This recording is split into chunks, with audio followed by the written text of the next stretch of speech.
but I thought it was an interesting phenomenon. I thought I'd break it down for you guys today to help you diagnose yourself and to determine if you've been affected by revenge spending. It's something that's been talked about a little bit in pop culture, and I kind of wanted to break down some financial psychology aspects of it.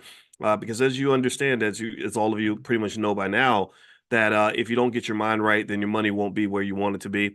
And in fact, my friend Ash Cash, I think he's with the guys over at Earn Your Leisure. He spoke at our last All Black National Convention. I think he has a book called Mind Right, Money Right. And I agree 100% that your mind must be over your money, and your money is on your mind, and that's how you become financially successful. That's how you become wealthy. That's how you achieve your economic goals. And one of the things I'll also say is that in general, the hardest part about achieving your economic objectives in life, in my opinion, is that everybody's kind of doing it wrong. And because everyone's kind of doing it wrong, we copy the people that are doing it wrong, thinking that we must be doing it right because everybody can't be wrong. We kind of believe that. And I'm going to tell you that that's just not true. That's not how capitalism works. Capitalism is built on the assumption that most people are going to get it wrong, right? Capitalism is built on this idea that, that most people can be suckered into a scenario where a large percentage of the population, 90% of all the people, are supporting the wealth of that top 10%. So the bottom 90% are elevating the top 10%. The top 10% consists of people that are that own stock, people that own real estate, people that make investments, things like that. And when I say little things like your kids don't actually have to work for anybody. They don't have to actually go into that stressful place called the corporate plantation and deal with all the nonsense that we have to deal with every day. People get mad. They think I'm being uppity or being unrealistic or something like that. And I think it's to their detriment. Because again, as a financial scientist, that's what happens. I'm supposed to see things that maybe most people don't see, and there are loopholes in the system that can give you possibilities and opportunities. This is not said to hype you up. This is real stuff. This can be proven with data, with science, with mathematics. This is concrete. So anyway, before I get started, I have to stop for a minute and say hi to some of you. I know sometimes I just jump right into it. I know it comes off as rude. Good morning, Calvin and Craig. I see you in there. Gina, Alicia, Elaine. Let's see, Wendy. Um, I see a lot of you in there. So who else is in here?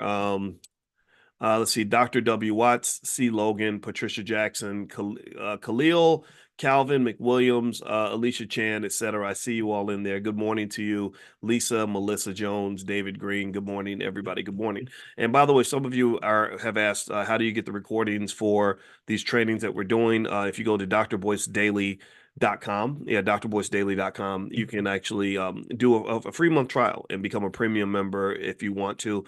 These live sessions are free. Doesn't cost you anything. You don't have to pay money. You just have to pay attention. But if you want everything that we've done up until this point and you want it to be yours and you want to share it with your family, it doesn't cost that much. It's not like a college class where it costs $10, $20, $30,000. No, I think it's like a few dollars per month or something, and you can get lifetime access for I don't know the exact number. You can go look at the page, but it's not hard. It's drboycedaily.com. And also for those of you that are not on the text list, you can either text the word morning to get notifications when we do the training, or if you live out of the country, you can go to drboyceelevate.com, which is right above my head. Okay, so let's talk about revenge spending. So some of you said that you've heard of revenge spending. Some of you have not heard of it. Well, let me talk about it because this is really important to understand, because one thing about money is that in order for you to really reach any sort of financial goal, you have to kind of be in touch with your emotions. Because number one, your experience will shape your emotions in such a way that money might be used as a way to self-medicate, or maybe it might fill the void of some sort of insecurity that you have. Because, I need to make sure my child is wearing Air Jordans so that they don't think their baby's better than mine. Or I need to go get me a Gucci belt and a Lamborghini so I can prove to my friends that I am important. Or I went to my buddy's house and my buddy has an 80-inch TV and his wife has the latest barbecue grill, so I need to get a grill just like them so I can keep up with the Joneses. Let me know. Give me a yes if you are following this. Give me a yes if you've ever felt any of these emotions or seen people act on these emotions, because these are the emotions that don't just exist within you.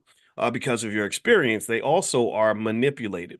You see, this is interesting. This is how pimping works. This is what pimps do.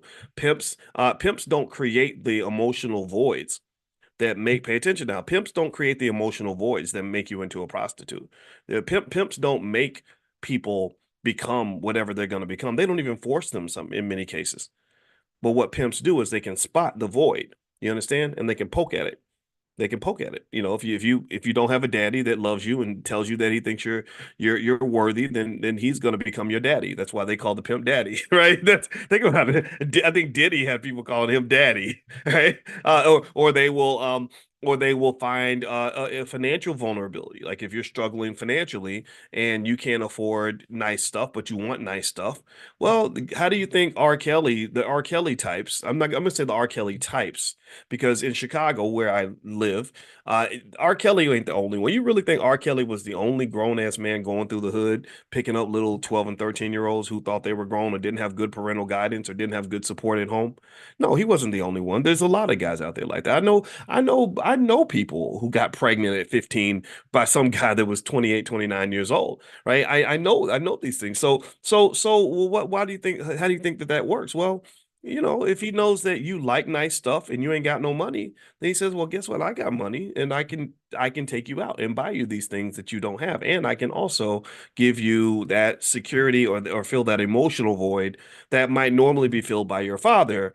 But instead of your father doing it, it's going to be me. So therefore, I become the de facto daddy, right? So to some extent, I believe corporations they're real big on the pimp game, and they want to be your daddy. They want to be your economic daddy. I think I always use the analogy that I think even as a black man, I'm gonna sound real racial right now, but I don't care. I believe that generally speaking, that for black people, we see white people kind of as our parents. I really do. I think that we look at them in a very paternalistic way. And we expect them to solve our problems. We expect them to give us jobs. We expect them to build the schools that are going to educate our children, and we expect them to run these schools, and we expect them to pretty much take the lead in every part of our lives. And then we're trying to figure out, like, why am I oppressed? Like, where's this oppression coming from? Well, the first thing you did when your child was born is you handed them over to daddy to educate your child, because without even considering the perhaps radical idea that maybe you're the best educator for that child. And then second of all, you go to you go to some university and you give them all your wealth. Black wealth is being drained by student loans. I don't know if y'all know this, but 60% of all the income that could be going toward building black wealth, toward investing, 60% of that goes toward student loan repayments. So you're giving daddy all your money, just like a good hoe. That's what a good hoe does. Excuse my French. I hope the language isn't too harsh for some of you, but I like to be honest. I like to be real. So like a good hoe, you paying up, you paying daddy for whatever you think daddy did for you. So daddy gave you the degree, and then here's what daddy did. Daddy passed you around. Daddy, they run an economic train. I'm not going to be too nasty and weird with my language, but I'm sorry. That's kind of what that. I'm sorry. We got to be human here, and I hope that's okay. I don't want to be too weird and vulgar. I'm not trying to be that, but they pass you around. They're literally like, okay, daddy's going to give you a piece of paper, and then I want you to go to that other man over there, and he runs a company. He runs a corporation. See, black people, y'all can't start companies. That's daddy's job. Daddy got this, and we want. And I'm gonna put a good word in for you so that you can go and you can serve him. You can go work for him. And so you say thank you, daddy, and say here's your money. Right. So while you're paying off your first daddy, you're paying off the student loans. You're working for your second daddy at the corporation, and they're giving you just enough money to get by. They're not giving you a surplus. You see, a surplus is very dangerous for the hardcore capitalists. When workers have a surplus, that means they can do things like build wealth. And because what do you do? You're taking that extra money, you're investing it, you're building a capital base. When you build enough of a capital base, then you say, I bought myself out of a job. I'm the sharecropper who no longer has to be the sharecropper because I bought back the land, I paid off the loan. Now I am free. Now I am free. We talked about this, how the just the celebration of Juneteenth is probably something that should be banned for about 80% of us, because we really haven't felt Juneteenth yet. We don't know what Juneteenth really looks like, to be honest with you. And so, long story short, this is the process. And then what happens? What happens? Well, then when people like me, again, I'm a financial scientist. We go and we look at the data and we say, Lord Jesus, black people don't have any wealth. White people have all the wealth. White people have all the power. White people control everything. How did that happen? Well, if you go back and you ask daddy and you dissect the process, and you dissect that paternal parent-child relationship, that economic version of a parent-child relationship that you've developed and that you've nurtured and maintained for your entire life, it explains everything. It explains everything. It started when you were a baby and somebody handed you over to a school system that's going to make money by having black children in that school, even if they're not being educated. And I hope that you're getting what I'm saying here. It starts with this idea of not trusting and believing in yourself enough to maintain your own agency and your own ownership of the things that you have that are valuable. It goes back to when I've talked to you guys about the Jackie Robinson phenomenon and major league, and the Negro leagues just either collectively or individually, whatever, not feeling that they had the right nor the ability to nurture an athlete like a Jackie Robinson. So you sell that athlete to a league that's a little bit stronger, a little bit bigger, that can monetize his presence a little bit more. And then as a result of that, the wealth gets built over there and the depletion happens over here. So here's what I'm going to lay out for you. Let's go back to revenge spending. I didn't mean to go into that whole other direction on this, but I hope that that kind of gives you a framework to kind of process this. This is very important that we start to understand these things because as I kind of analyze what many of our families are doing with our children, who are that's our $1 trillion commodity, I think that we're doing it wrong. I really do. I think that the just the basic idea that we are thinking to ourselves, I hope my child makes good grades in school so that one day they can get a good job, or defining them by what career they choose. I think that that's limiting. I'm not saying that that's bad. I'm not making fun of you. Okay. So please don't think that I'm judging what you are doing with your kids. Some of you got kids going to college and doing amazing things, and I support all of that. Okay. But what I want you to just consider is, what does it look like for us to maintain agency, equity, and ownership in the assets that God gave to us? Like, what does that look like? What does that look like when the child maybe they do go to college, but then what mindset must exist for them to be able to be the primary beneficiaries of their talent, excellence, hard work, and everything else, instead of letting daddy get all the money, right? So part of that really comes down to economic elevation. Economic elevation can be seen in another framework like this. If you have an institution like a corporation and you've got, let's say you got the workers at this level, right? We do the labor, you give us the paycheck, that's it. And then you've got the managers at the middle level. They're the ones who are looking at the workers. They're above the workers in a way where they're looking at them as a collective. Do you follow me? Not that they're better, not that not that managers are better than workers, and we know workers are very important, but they're looking at the workers as a collective, and they're thinking, how do we manage all these people to get them to do the same thing? And then you got the next level, which might be the owners, the shareholders. So the shareholders are elevated above the managers because they're managing the managers. Do you follow me? They're getting the managers to do a job. That's how corporations are structured. The managers are not the owners of the corporation. The managers manage the assets. They are the economic babysitters. So many of us, that's what we dream of. We dream of starting as a worker and then becoming a manager, but then that real power belongs to the owners. So ultimately, the ability to maintain and control uh, the resources that matter for you really requires the ultimate level of economic elevation. You have to start off thinking like the owner and then work your way down, as opposed to starting off as the worker and trying to work your way up. It's very, very hard to do it the other way. So let's get back to the revenge spending thing. Let's talk about that for a minute. Okay, so revenge spending is something that's been used a lot in pop culture recently in terms of the pandemic. A lot of people have been out spending like crazy. That's why the economy is so strong right now, because after the pandemic, everybody was so excited about getting back to normal that they all went out and started spending money like crazy, and they're still doing it. And so ultimately, a lot of revenge spending can either come from just this restoration of normalcy that you saw during the pandemic, but then there's another type of revenge spending that can occur that's a little more inherent to your individual life experience. So, for example, I knew a woman who loved to shop and she loved fashion. And she said, if I had the dream job that I would love to have, it would be I'd be a shopper all day. I'd be able to shop all day and buy the nicest fashion all day, even if it was for somebody else. And a part of the reason that she felt that way, part of the reason that she loved shopping so much is because when she was a little girl, they didn't have any money in the house.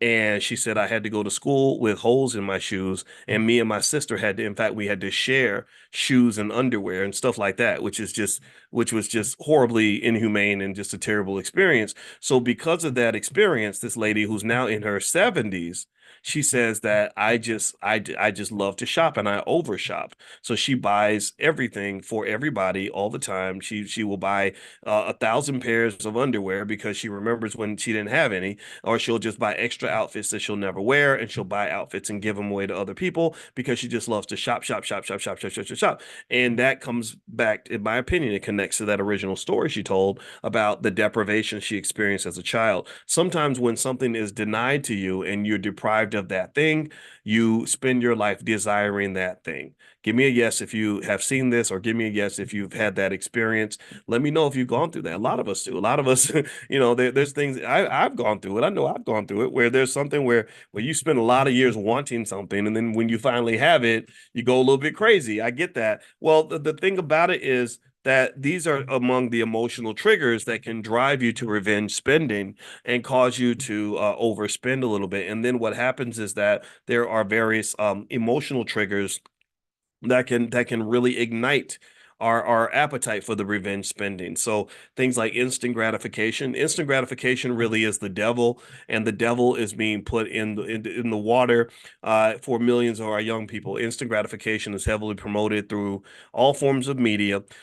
There's very little that encourages people to sacrifice long term, for to have long term benefits. Everything's about sort of getting it now, having it now, and also in the age of the internet, attention spans have really shrank. I don't know if anybody else has noticed that, but it's hard to get people to even listen to 45 seconds of conversation. So that's why I admire and respect you, because when we're sitting here and we're talking for an hour or whatever, you're able to pay attention for a whole hour. Well, a lot of people can't do that. A lot of people, I start talking about something and they say, "Can you get to the point? Can you get to the point? Can you get to the point? Can you get to the point?" And I'm like, "Oh, I don't know if I can talk that fast." Right. So ultimately, instant gratification is a big trigger. Social media is massive when it comes to overspending. A lot of people will watch social media. My wife's a therapist, and we did a podcast episode, and our podcast is called Pillow Talk with Dr. Boyce and Dr. Alicia. And if you want to ever hear the audio version, you can go to Spotify. Just look up my name on Spotify. You'll find a couple of podcasts that I have there, and just hit that follow button. That kind of helps us to distribute ideas. So anyway, with social media, what social media kind of does is it causes you to peek into other people's lives, and you start comparing yourself to them, and you start comparing your life to their life, and it becomes very deceptive because number one, their circumstances are not your circumstances. They might have been given things that you were never given. And then also you are in the crazy, unfortunate, just really ugly alternative reality that you are comparing your real life to their fake life. Right? They're showing you this fake life on social media, this highly contrived situation where maybe they're sitting on a private jet, but it's not even a private jet. Anybody ever see that in Hollywood? Not even Hollywood. They have these sets set up where you could pretend like you're sitting on a private jet, but you're not really on a private jet. And then you put that on social media, and everybody thinks you're doing really good. And then some other 25-year-old sees you on a private jet at 25, and that does not make you want to go to your job at Wendy's. That does not make you want to keep working at Home Depot. It makes you feel like a sucker. It makes you feel like you're missing out. And that's the FOMO piece. Thank you, Esto. That's a great term to use. That's the FOMO piece. You feel like you're missing out, like you're not having as much fun as everybody else. And I feel bad for young people, especially when they're dealing with this. The thing is, it doesn't just affect young people. A lot of older people are dealing with this as well. But young people, I feel bad for them because when I was 25, I really did work at places like Home Depot. When I was 25, I had a minimum wage job. I was working my way through graduate school, and I don't think I could have focused on it. Took me, I mean, I did not get to graduate till I was 31 years old. I mean, can you imagine how terrible that is? You go to the family reunions, and all they can think about to ask you is, so you're still in school, huh? They were really shocked that I was still in school. And I was like, yeah, yeah, I am. And I felt like the whole world was kind of moving past me. I saw my friends getting jobs and buying houses and living grown-up lives. And I was still in grad school because I wanted to get a PhD. And it's really, really hard. It was the hardest thing I ever did in my life. So basically, I don't know if I could have done that if social media had been around, because I would have been looking at all the other 20 somethings that look like they're living their best life, and I would have felt like I was missing out. So social media and instant gratification are big emotional triggers that can drive you to engage in revenge spending, which is connected to the things from which you've been deprived, or the things that you are looking to sort of make up for, like you're trying to make up for lost time, stuff like that.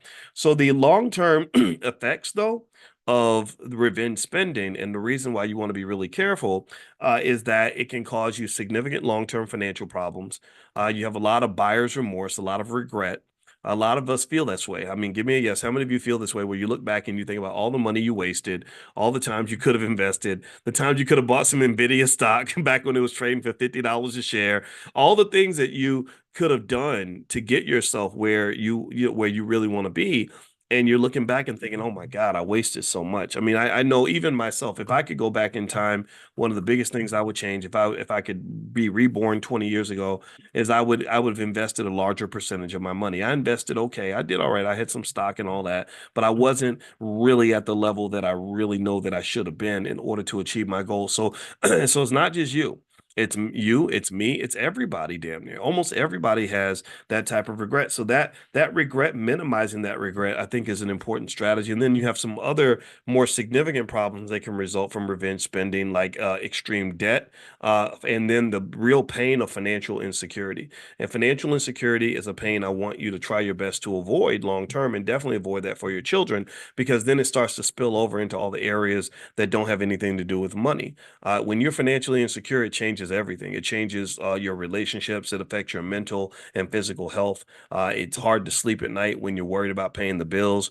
I know men who are scared to go on a date because they're scared of how much the date's going to cost. I remember when I was 25 years old and I didn't have a whole lot of money, and I took a girl out that was prettiest thing in the world, but Lord Jesus, that lady just milked me dry for every. I mean, she wanted all the most expensive of everything, and I spent $150 on that date. And I remember thinking, I ain't never going out with you ever again. And she told her friends, she even told one of her friends, yeah, yeah, Boyce is a great person to go out on a date with. I'd like to go out with him again. And I was thinking, hell no, I can't afford to take you out no more.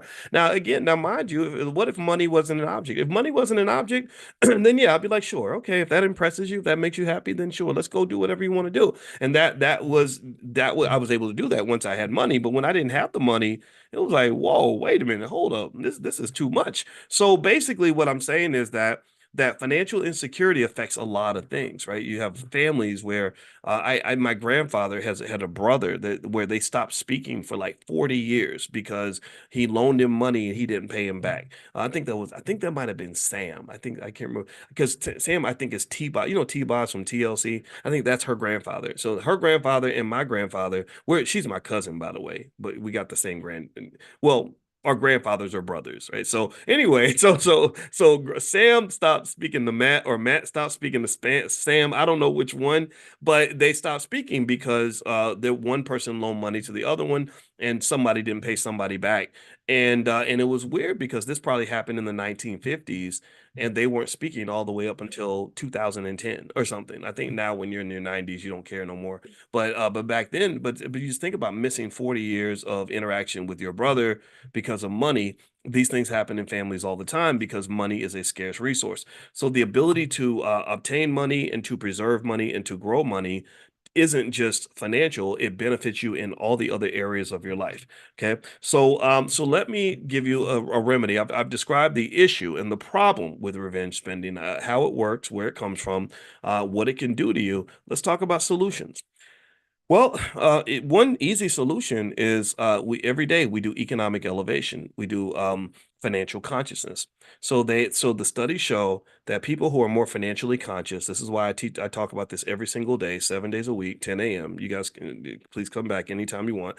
I do this every single day because if you are more financially conscious, then you're more likely to identify your core issues, You're in touch with your emotions. You know what you went through. You know how your trauma is affecting you, and you've done the work, and you've healed, and you thought it through, and you realize the areas where you're vulnerable, and so you identify the problems, and then you identify the triggers. So you identify when you see something that makes you feel a certain way, so you know how to manage that trigger. So, for example, if turning on Twitter or Instagram makes you jealous of your cousin who seems to be doing better than you and it pisses you off every day, then you maybe learn to quietly unfollow your cousin, right? You don't hit, I think that there's a way you can unfollow somebody without them knowing that you're unfollowing them. You know what I'm talking about? So you don't want to insult your cousin, but you can silence their notifications or something, or silence their page so you don't see their stuff. And honestly, I think that's okay to do. Maybe it's not, I mean, it's your cousin. That's kind of seems kind of mean, but whatever you got to do to keep your peace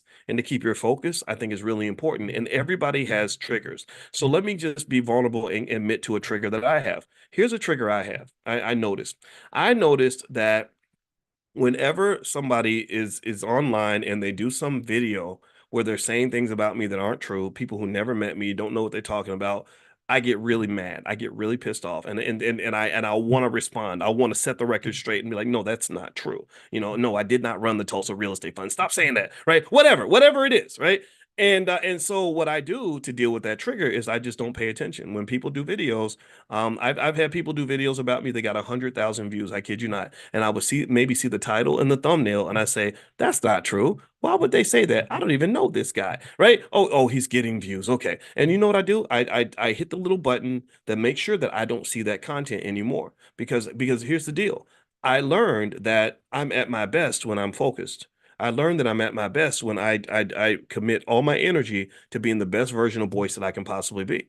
Boyce is not perfect. Boyce is never going to be everything that I want Boyce to be, but I know that Boyce is at his best when he's focused on doing what God told him to do, what I'm supposed to be doing, who I'm supposed to be, where I'm supposed to be at. So that's what I pour my energy into. So then I can honestly say most of the time when people are like, "Did you see that video where so and so said this about you?" I can't believe people might sometimes your friends will, they love you and they'll be like, "Yeah, I can't believe that they said that. That's some bully." And I'll be like, "I didn't even see the video." That is because I'm literally managing my own trigger because I'm a fighter. I like to fight. And I realized that you can't fight everybody. You can't fight all the idiots in the world. There's too many of them. You're outnumbered. It's 1,000 to 1. So instead of trying to fight every little person that's got something crazy to say, um, I focus on fighting the racial wealth gap. That's what I'm going to fight. I want to fight against bad culture. I want to fight against anything that seeks to oppress me or you or anything else. I want to fight against also the other things that hold us back. Right? A lot of things hold us back from reaching our goals. Fear. I fight fear, any fear that I may have. I want to fight laziness, the laziness that tells you to stay in the bed and watch Netflix instead of getting up and doing what you're supposed to do. So pick your battles. That's my point. You can't battle everybody. And I would encourage you to pick 3 or 4 things that matter to you more than anything else in the world. 3, maybe 4 things that are just like, okay, these are my top priorities in life, and pour all your energy into those 4 things. And anything that does not fit in those 4 things, that's not where you're supposed to be.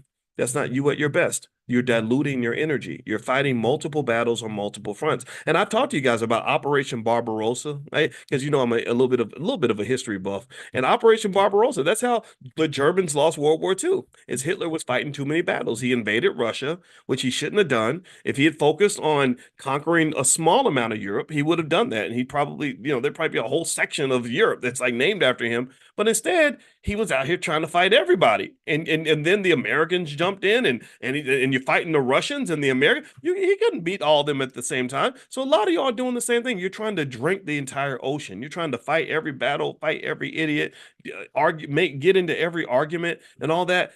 And I get it. I get it. The temptation's there. Like another weakness that I have is that I really want to, I want to, the things I talk to you all about, I want to share it with everybody. Like when I see somebody doing something crazy financially, I want to jump in and say, this isn't it. This isn't how you do it.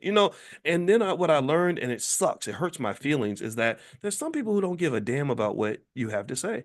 There's some of y'all got people in your family like that. You want to come to them and you're like, I discovered all this great stuff economically, and you know that there's ways that we can improve our family and do this and do this and this. And then you tell that to your relatives, and they're like, would you please shut up and pass the chicken? Would you please stop preaching all day? Like, don't nobody want to hear all this stuff. It is hard. It sucks. It's like you die on the inside. I do. I get sad. Like almost like you just it hurts to the core. But it's like, okay, boys, stop it.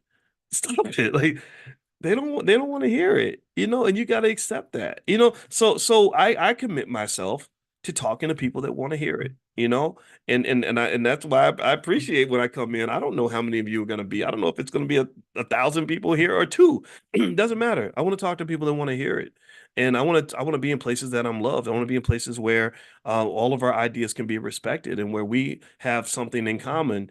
And I found that that's an easier life, less stressful than simply trying to fight all these battles and talking to people who don't give a damn about what you think. And it's their right to feel that way. It's completely within their rights. So don't fight every battle, and fight the battles that matter. And one of the biggest battles, what I have found, and this is 100% true in your quest for economic elevation, is the greatest battle you ever fight is the battle inside of you. That battle inside of you, the battle to get out of bed, the battle to stay focused, the battle to stick with your goal and your plan, the battle to say no when you want to say yes, or to say yes when you want to say no. Like all those internal battles are the ones that you have to fight. And if you can win all those internal battles, then the external battles are easy. It's easy for me to overcome a hater when I've overcome the hater inside of myself. There's no greater hater that you'll ever meet than the one inside of you, the one that limits you and tells you that you can't do it and blah blah blah blah. And, you got it. So you fight that battle, and then and really, when you go back, let's circle back to the economic stuff, which is heavily emotional. When I see revenge spending, that's what I see. I see scenarios. Pay attention now, where revenge spending explains one of the most important things I think a human being can understand, that for many of us, we are our own worst enemy. Think about this. Think about how great your financial life would be if you had just been more disciplined and had not gotten your own damn way. Think about how much better off you'd be. Think about how well off where you'd be living, how well you'd be living, what you would own or have access to if you had simply, say, 20 years ago, started investing 15-20% of your income.